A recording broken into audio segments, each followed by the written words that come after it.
J'ai fait une bonne action avant de venir, Cyril. Bon J'ai acheté 2 places pour lundi soir, c'est le 3 février au Casino de Paris.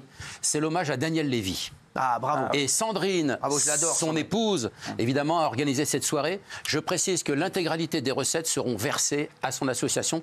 L'association qui défend pour avoir des instruments de musique. Ils achètent des instruments de musique pour les hôpitaux. Ça, c'est une très belle action, il faut la soutenir. Et avant de venir, j'ai acheté mes 2 places pour lundi soir. Bravo. Voilà. Bravo. Donc, je voulais vous le dire.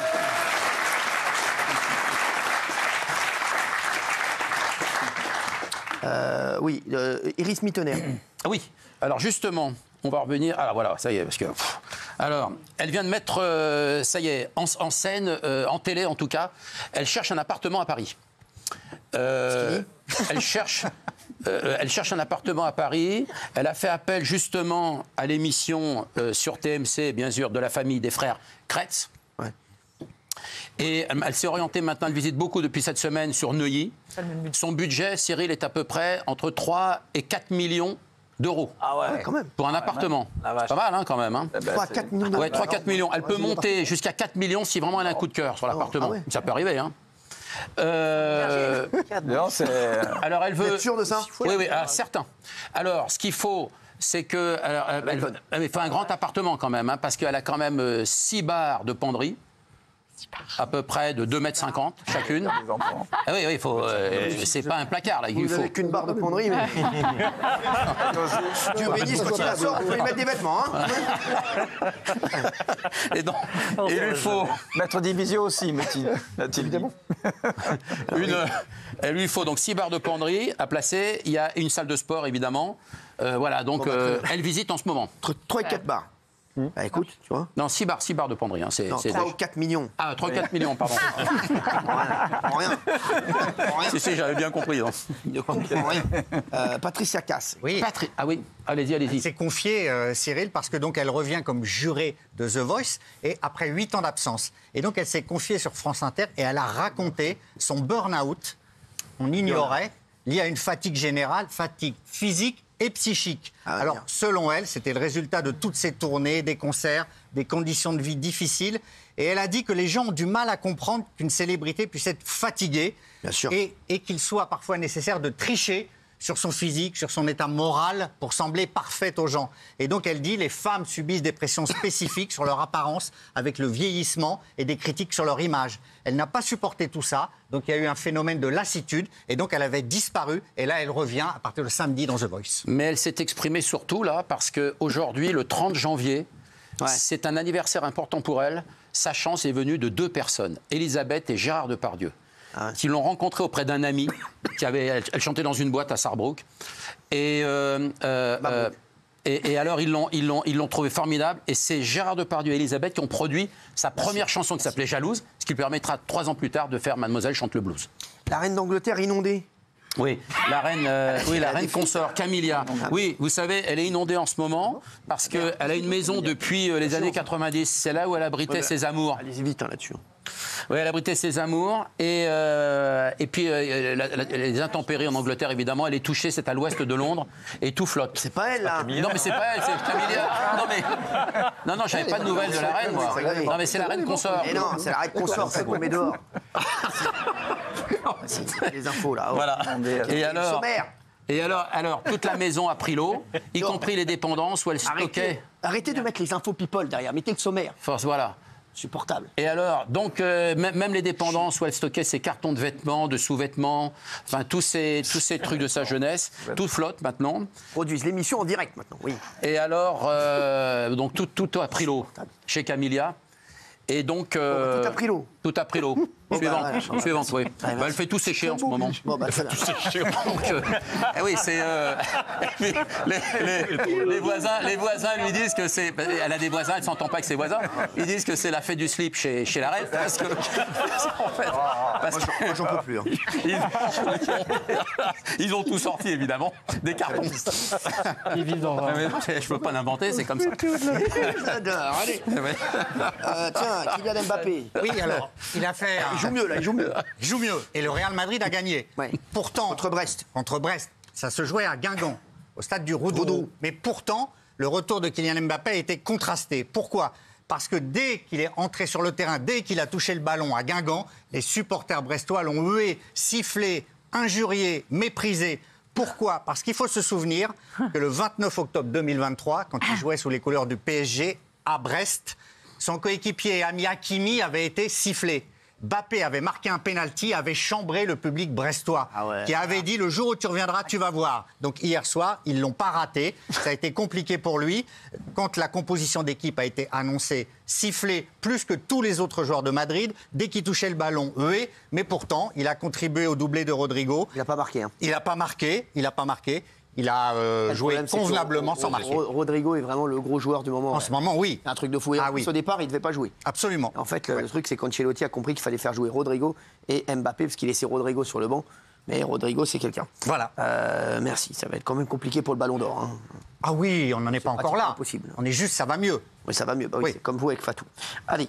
Un homme force les portes du château de Versailles. Oui, super. Il est persuadé d'être un roi. Oui, c'était une scène assez cocasse, mais assez violente quand même. C'était mardi matin, devant le château de Versailles. Il y a un homme de 43 ans qui arrive devant une des entrées et qui veut rentrer de force dans le château de Versailles. Et la raison, explique-t-il, c'est qu'il serait le roi Issa III, roi de Versailles. Alors pourquoi Issa III et pas Louis XIV ou Abdallah de Bourgogne ? Eh bien, c'est parce qu'en fait, cet homme s'appelait Nabilaï Issa et donc il se pensait roi. Alors évidemment, les agents de sécurité n'ont pas tout à fait cru à son manège, se sont interposés. C'est là que c'est parti en cacahuète, c'est que non seulement il n'avait manifestement pas tous les esprits, mais il était très déterminé. Il a quand même frappé un des vigiles. Il a été emmené en garde à vue par la police et sans surprise, évidemment, son état psychiatrique n'était pas compatible avec la garde à vue. Il a été interné. Sa Majesté a été internée. Sa Majesté. Oh, qu'il est drôle. Oh là là. Amaury Bucco, oh là là, j'adore. Amaury Bucco dentaire. J'adore, moi, Amaury. On sait qui représentera la France à l'Eurovision. Gilles Verdez et Big Laoui. Ah oui. Qui commence ? Je commence. Laoui. Alors avant de donner. Allez-y. Il faut laisser un peu de temps. Partez devant. Évidemment. Oui. Donc, il y avait un énorme suspense pour savoir qui allait succéder très fort. à Slimane. On en avait parlé dans cette émission d'ailleurs. Voilà. Donc, France Télévisions a décidé de continuer sur les vedettes, les stars, des gens qui peuvent peut-être gagner.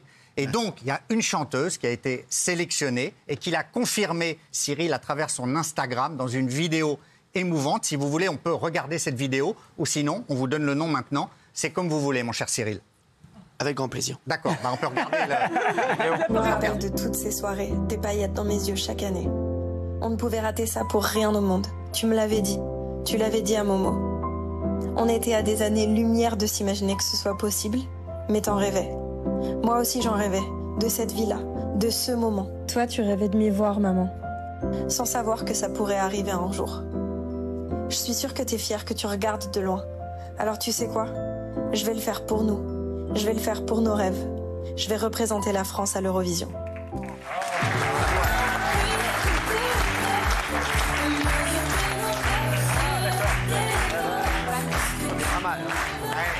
C'est bien. En tout cas, bon, il y a une meuf à France Télévisions, elle a que ça à faire de toute l'année, chercher la chanteuse ou le chanteur de l'Eurovision, donc qu'elle le fasse bien. Mais c'est un bon choix, Lohan. C'est une très belle idée. Oui, au nom de sa mère, qui rêvait effectivement de la voir là. Rien à foutre de toute l'année, elle a juste à chercher le chanteur de l'Eurovision. Voilà. Alors moi, j'ai refait pour vous, qu'elle arrive Cyril. à bien le faire, parce que sinon, ce serait catastrophique. Ce sera le 17 mai à Bâle. À Bâle. Et j'ai refait pour vous, Cyril, le planning de Louane. C'est-à-dire que la chanson de l'Eurovision est faite, normalement. Parce qu'elle est partie au ski, première semaine de janvier, avec sa fille Esmé. Derrière, elle s'est envolée pour Bali. Il fallait qu'elle se repose. Et elle a emmené sa guitare. Non. Et la chanson est faite. C'est vrai ? Ouais, la chanson de l'Eurovision serait faite déjà. C'est le titre ? Non, on n'a pas le titre parce que les paroles sont peut-être pas complètement écrites. Non.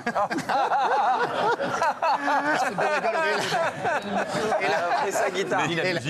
Non, la musique est faite. La musique est faite apparemment. Mais vous savez, c'est une belle auteure, Louane. Hein. Ah, bien sûr. Et compositrice merveilleuse. Hein. Alors, elle a profité quand même pendant ses vacances de se faire un 41e tatouage. Ah oui.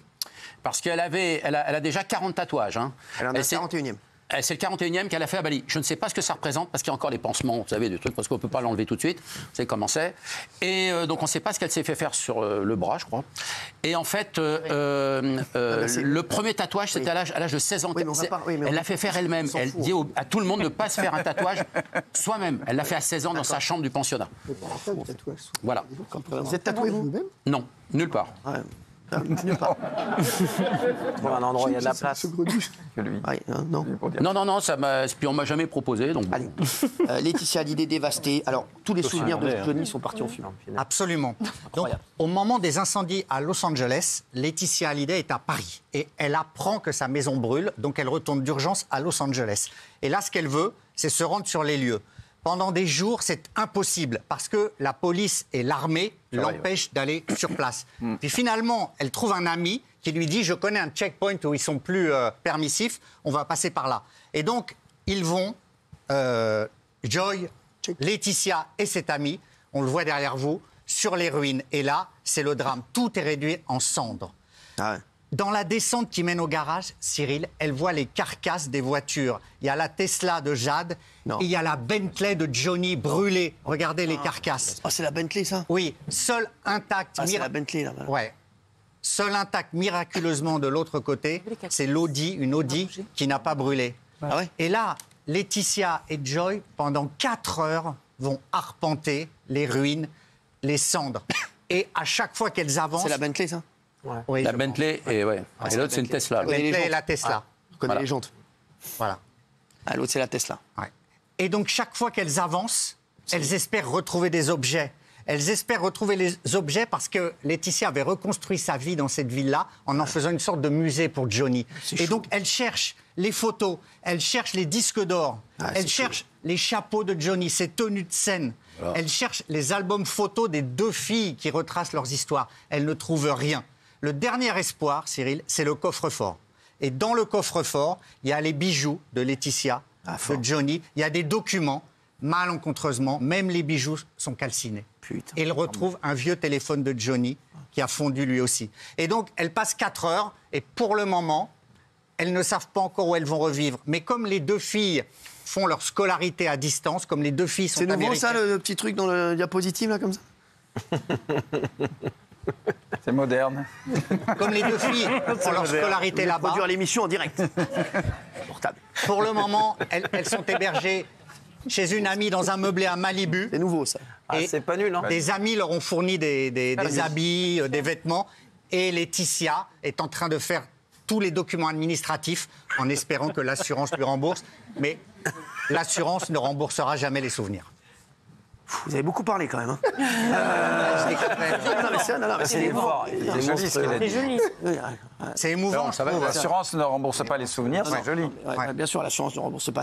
On y était en tout cas. Ouais, la Matmut, non. Non, mais c'est émouvant, je trouve, leur parcours là-bas, dans les centres de la maison. Non. Et donc, ils vont rembourser quoi, l'assurance? Elle est en train de faire les documents en espérant être remboursée. Mais de quoi? De la maison, des voies. Qui remboursent que le terrain. Terrain, la valeur du terrain. Donc voilà, donc tu vas perdre. Si la maison elle en vaut 6, elle va avoir beaucoup. Elle va perdre beaucoup. Ça. Je peux te dire que voilà, ça va douiller là. C'est chiant.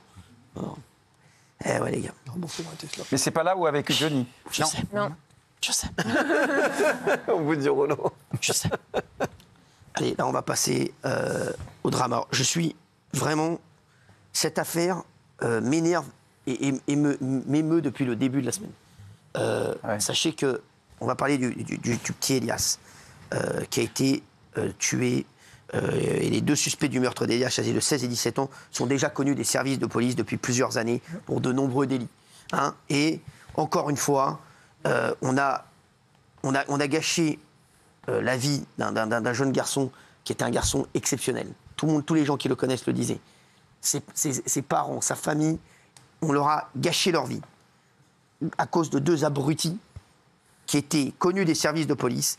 Et une fois de plus, le laxisme des institutions françaises fait qu'il y a des parents et des familles et des amis qui sont dans une détresse totale. Oui, en fait, ils n'étaient pas seulement connus de la police, ils étaient surtout connus de la justice. Et malheureusement, effectivement, la justice n'a pas su endiguer l'espèce de spirale de délinquance, de violence dans laquelle ils étaient. Vous savez, quand la justice aujourd'hui pour l'influenceur, là, Toalem, ouais. retoque la décision de Bruno Retailleau. L'expulsion. C'est fou, ça. Et Gilles Verdez doit être d'accord avec ça. Ça veut tout dire. Oui, ça veut tout dire. Oui, alors en fait, donc ils étaient deux. Hein. Il y a celui qui est le plus âgé, qui a 17 ans, qui a donné ce fameux coup de couteau mortel à Elias, qui sortait, vous savez, de son entraînement de football et qui est mort. On le rackettait pour son téléphone. Donc le plus grand des deux, celui qui a donné le coup de couteau, qui a 17 ans, lui, il a commencé très tôt son parcours de délinquant, puisque c'était en 2017. Il n'avait que 14 ans. À ce moment-là, il est coupable de vol aggravé avec port d'armes prohibé et introduction d'une arme dans une école. Donc il avait déjà un problème avec les armes. Ça continue ensuite, il est poursuivi ensuite pour vol avec port d'armes, extorsion, recel de biens. En général, quand on vole, après on recèle. Conduite sans permis, ça c'était en 2014. Le complice présumé qui était avec lui, qui n'avait que 16 ans, donc qui a participé aux rackets du jeune Elias, lui, ça a commencé en 2021. Des poursuites pour plusieurs vols en réunion, notamment un sur une personne vulnérable. Ensuite, il y a eu encore des condamnations, port d'armes prohibé et vol avec extorsion. Et alors, ce qui est intéressant, c'est que leur trajectoire de délinquance et judiciaire se rejoignent une première fois en fait en octobre 2024. Là, à ce moment-là, ils sont arrêtés par un vol avec violence, exactement ce qui va se passer avec Elias. Ils passent devant un juge à ce moment-là. Le parquet demande leur placement dans une privation de liberté, genre prison. Et le juge décide que non. Contrôle judiciaire, interdiction de se voir tous les deux. Ils passent totalement outre. Ils croisent la route d'Elias et on connaît la suite. Moi, je pense bien sûr très fort à la famille d'Elias, bien sûr. Et ça m'a bouleversé cette affaire. Et c'est vrai que j'ai pas vu beaucoup de réactions, en tout cas des people. Voilà, sur cette affaire. Très peu. J'en ai pas vu. Non, j'en ai pas vu. J'ai pas vu ceux qui tweetent pour tout et n'importe quoi. On les a pas vus tweeter là-dessus ni faire des commentaires. On en tirera les conclusions. Et vous en tirez les conclusions. Vous voudrez, comme d'habitude, bien entendu. Merci. Allez, tout de suite, c'est Jean-Marc Morandini, victime sur C8. Regardez.